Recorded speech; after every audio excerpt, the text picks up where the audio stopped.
ನಮಸ್ತೆ, ನನ್ನ ಹೆಸರು ಶೋಭಾ. ನಾವು ಮಾರ್ವಾಡೀಸ್ ಆಕ್ಚುಲಿ. ಮಾತಾಜಿ ಮಂದಿರ್ ಐತೆ ಇಲ್ಲಿ ಅಂತ ಹೇಳಿ ಅವಾಗ್ಲಿಂದ ಮಾತಾಜಿ ಮಂದಿರ್ಗೆ ಬರೋದು ಮಾಡೋದು ಇವ್ರನ್ನ ಬಾಳ ನಂಬಿನಿ ನಾನು. ನನ್ನ ಎಲ್ಲಾ ಕನಸುಗಳೆಲ್ಲಾ ನನಸಾಗ್ಯಾವ. ನನ್ಗೆ ಸ್ಟಾರ್ಟಿಂಗ್ ಬಂದಾಗ ಮಕ್ಕಳಾಗ್ತಿರ್ಲಿಲ್ಲ. ಅದೇ ಬಂದು ನಾನು ಸ್ವಾಮೀಜಿ ಹತ್ರ ಕೇಳ್ಕೊಂಡೆ. ಅವರು ಹೇಳಿದಾಗ ಮಾಡಿದೀನಿ. ನಾನು ಉದ್ಯಾಪನ್ ಮಾಡೀನಿ, ಅವ್ರ ವ್ರತ ಮಾಡೀನಿ. ಅದೇ 9 ತಿಂಗಳಿಗೆ ನನಗೆ ಗಂಡ್ ಮಗ ಮಾತಾಜಿ ನನಗೆ ಕೊಟ್ಟಿದ್ದಾರೆ.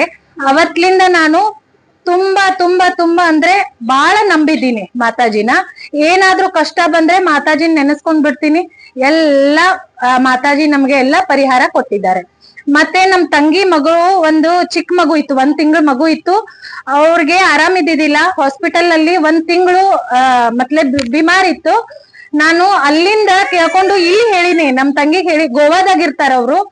ಆದ್ರೂ ನಾನು ಇಲ್ಲಿ ಕೇಳಿನಿ ಸ್ವಾಮೀಜಿಗೆ, ಇಲ್ಲ ನಮ್ ತಂಗಿ ಮಗುಗೆ ಹಿಂಗಾಗಿದೆ, ಈ ರೀತಿ ಆಗಿದೆ ಅಂದ್ರೆ ಸ್ವಾಮೀಜಿ ಪರಿಹಾರ ಕೊಟ್ರು, ಮಾಡಿದ್ರು. ಅದೇ ಮತ್ತೆ ಆ ಮಗು ತೀರ್ಕೊಂತು. ಅದೇ ಮತ್ತೆ 9 ತಿಂಗಳಿಗೆ ಆ ಮಗಾನೆ ಮತ್ತೆ ಹುಟ್ಟಿ ಬಂದಾನ. ಈ ಸ್ವಾಮೀಜಿ ದಯೆಯಿಂದ ಮತ್ತೆ ಮಾತಾಜಿ ದಯೆಯಿಂದ ಆ ಮಗುನೇ ಮತ್ತೆ ಹುಟ್ಟಿ ಬಂದಿದ್ದಾನೆ. ಎಲ್ಲ ಒಳ್ಳೇದೇ ಆಗಿದೆ. Thank you.